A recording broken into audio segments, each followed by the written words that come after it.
Good morning mga tol. Happy New Year. Happy 2026. Ano pa lang ngayon? November 2025 pa lang siya ngayon. Sinushoot ko na siya ngayon kasi i-upload ko siya next year na lang dito sa YouTube kasi para mabuno ko yung 4,000 watch hour na requirements sa YouTube, no? Ngayon, mag-uwian tayo galing dito sa Metro Manila pauwi ng probinsya. So, nire-ready ko lang tong sasakyan pauwi ng probinsya, no? Babakasyon na naman tayo. Kumbaga, nagpe-preventive maintenance na ako. Inaagahan ko na yung mga kailangan ko i-check bago bumiyahe next month. So, tinatawag ko itong PMS.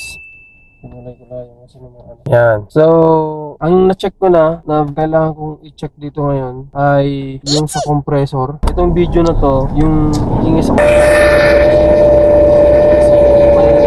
na tumutunog doon sa compressor ko. Kapag hindi nakasindi yung compressor, walang natunog. Akala ko yun yung nagiging problema, pero mali din yung naging diagnosis ko. So, kahit hindi na nakasindi yung aircon ko, tumutunog pa rin yung compressor bearing.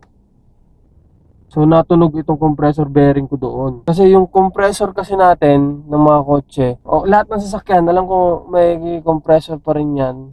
Basta yung may aircon ata. Ewan ko lang pero yun ata. Basta ganun. Di ko lang sure. I'm not expert sa mga sasakyan pa. Kahit hindi nakasinde yung AC mo, yung compressor pulley, patuloy pa rin siyang umiikot. Kapag may tama na talaga yung bearing ng compressor pulley mo, tutunog at tutunog pa rin siya. Palitin na yung compressor pulley ko kasi pag inaalog ko siya pag inaalog ko, tinanggal ko yung belt nun. Pag inaalog ko siyang ganun, may uga siya, may play siya, kumbaga. So, na-check ko yun, nakakalipas lang siguro ng 1 week or 2 weeks, kamo na lang, mga 2 weeks. Simula nung chinek ko yung buong compressor ko, pag sinisindi ko na tong aircon, o kaya kahit hindi ako naka-aircon, hindi na natunog yung pulley ko doon. Kaya yung PMS natin dito sa compressor natin, check siya. Pero ano yun kailangan pa rin siyang palitin. So, magtatagal lang yan ng mga, sabihin natin 1 to 2 bago ulit pagparamdam. No? Hindi siya totally mawawala yung ingay na yun. Under nitong compressor bearing na to, canvas or quotation, kung magkano ang labor. So, may napagtanungan na ako para sa quotation ng labor. Masyado mahal. Labor pa lang yun. Masyadong mabigat ako niya sa aking labor. Ibababa niya yung compressor ko, 4,000 yung para doon. Tapos, sinabi sa akin, pag binaba yung compressor, so maglalagay ulit ng freon. Madami pa siyang halos aabot siya ng 8,000 labor pa lang. So, plus yung parts na 800 ata. Kasi parang surplus lang naman yung parts niya. Nasa 850, kamo na lang. Kulang-kulang na ako ng mga 9 to 10,000. Para na akong konti na lang magpapalit na ako ng buong compressor. Brand new compressor na yun Meron naman ako napagtanungan sa group namin, ang labor niya ay 1,900, ang presyo naman ng parts niya ay 1,900 din. So, okay din naman, no? Yung binigay sa akin ng quotation nun. So, nasa kulang-kulang 4,000 labor and parts na, pero mataas pa rin yun. So, hindi pa ako nagpunta kasi sa mismong mga aircon shopan para mag-ask kung magkano ang labor at parts nila kung meron man. Kasi parang feeling ko kasi masyado naman, ba't kailangan mong ibaba yung compressor ko? Kasi madudukot mo naman yung yung pulley tsaka yung bearing. So, ewan ko lang kung tama yung procedure, pero yung compressor naman natin ngayon, okay pa. So, yun nga sabi ko, 1 to 2 months, gagana pa siya. So, ang sumunod ay yung lights. Nakita nyo naman, yung ilaw ko, yung sa mga nabili kong nauna, ito siya. Ito yung nabili kong ilaw na halogen daw, pero sobrang labo. Hindi ko lang alam kung dahil malabo na rin yung mismong case ng headlight ko kasi nga plastic lang siya, medyo naglabo-labo na rin talaga siya. Pero ito talaga, wala. Lalo pag kasalubong na ako, hindi ko na makita yung sarili kong ilaw. Nagpalit na ako ng knob sight yung gamit ko. Ang akala ko, wala nang pagbabago kasi nga sobrang labo na ng case talaga ng ilaw ko. Makita nyo naman dito na sobrang, dugyot na, parang ganon na itsura niya di ba? So, nagulat ako na kahit hindi ko nalinisan itong mismong headlight ko na ito, ang liwanag ng buga ng knob sight na ilaw na ito, no? So, maganda yung ilaw. Kahit sobrang labo talaga nitong ilaw ko na, yung case niya talaga. So, napabago pa na naging maliwalas na ulit. Kaysa yung mga ito, no? Nabili ko lang kasi ito mga 200. So, ano expect mo? Eh, yung knob sight, medyo mahal. Nasa 700, 800, mga ganun ata yan. Sunod yung reverse light, tsaka park light. Okay na tayo sa headlight. Sa reverse light naman, hindi ko naman talaga siya papalitan. Hindi lang ako nagkamali ng na-order. Hindi ko kasi napansin na yung dumating, P15 pala ay pang reverse light siya. Na-obliga tuloy ako. Siyempre, sige, palitan ko na lang din yung reverse light ko. So, check na rin tayo sa reverse light. So, ang nangyari pala, kaya pala magkaiba kasi ito yung itsura ng mga bulb na nakakabit doon. So, ayan, magkaiba yung kulay niya. So, ngayon, uniform na yung reverse light natin. Next ay ang ating park light. So, hindi dapat ako magpapalit ng park light sa may likod. Check na rin tayo dyan, no? Hindi dapat ako magpapalit ng park light dun sa may tail lights. Pero dahil lang nangyari, pag baklas ko, bigla naputol yung diode niya. Napilitan tuloy ako na palitan na lang para uniform na lang din. Ang problema ko naman ngayon, napagana ko yung sa likod, yung park light ko naman ngayon sa harap, ang problema ko kasi dito sa may part ng driver side, pag nalulubak ganun, parang biglang nawala. Ewan ko, parang ano ba tawag mo doon? Sensitive? Parang naglulus. Doon, napagana ko, yun ang gumagana lang ngayon. Pero dito sa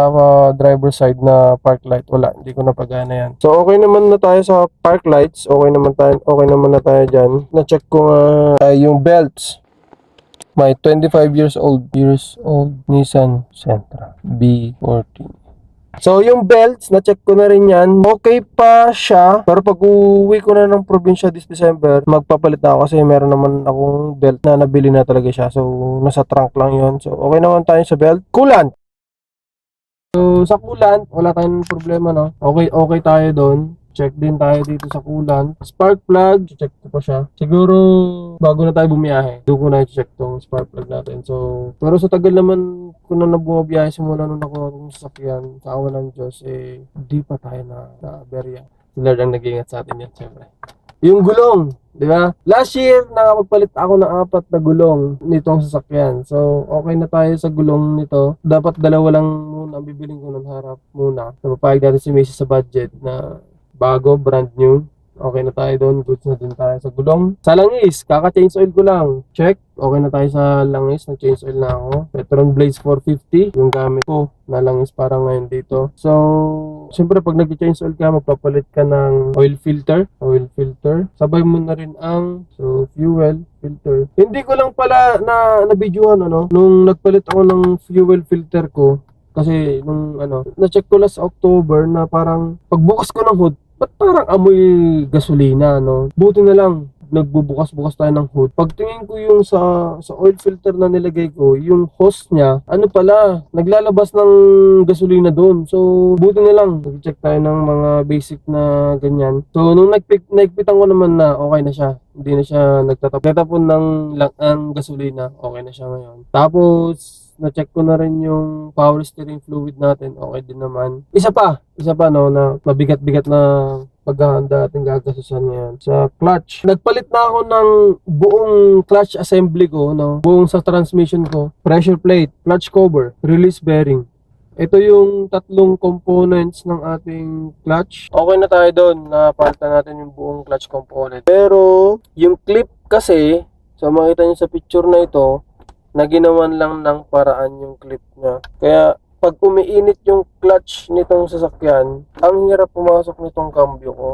Para siyang sumasabit. Kahit tapak na talaga ako sa clutch. Pero ito, sumasabit pa rin siya. So, ayun, yun ang kailangan ko ngayon ipa-check dun sa nagpalit din ng ng clutch assembly ko nun. Kasi nga, sabi niya sa akin nun, lang to, diniskartehan niya lang. Kasi nga, wala akong mabiling agad. Wala silang bentang clip. May clip kasi yun sa pressure plate. May napagtanungan na ako kung magkano, sa 500 yun. Pero yung labor nito ulit, baka nasa 2.5 din ulit. Kasi ganun pa rin yung proseso Tatanggalin pa rin yung buong clutch ko Kasi nga, andun sa loob yung clip.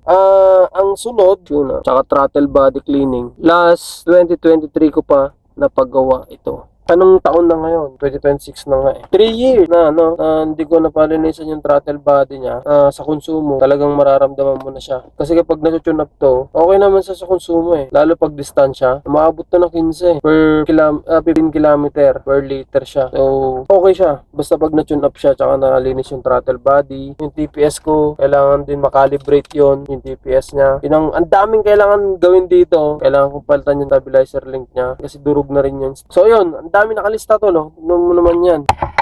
Yan, ang dami natin yan, tol. Hindi pa kompleto yan, ha? Compressor, check. Light, check, no? Check na tayo dyan. Belts, check. Coolant, then check naman. Hindi naman nagbabawas yan. Spark plug, hindi pa. Check pa lang natin ulit yan. Kasabay na siguro ng tab link natin. New tires tayo. New change oil. Oil filter. Fuel filter. Yung clutch assembly natin, okay din. Pero clip na mapapalitan yan. Kasi alam ko yun talaga yung problema ko. Sobrang tigas na ng clutch. Tune up. Hindi ko pa napapagawa yan. Need ko din magpa-tune na. Budget lang talaga. Yung mga basic muna para lang safe tayo sa magiging biyahe. Salamat muli sa inyo pong panonood sa YouTube channel ko na to. Kung nais nyo mag-subscribe, subscribe po kayo. Merry Christmas and a Happy New Year po sa inyong lahat. Sana maging maganda ang ating buong taon. So, yun lang. God bless. チャンネル登録お願いします。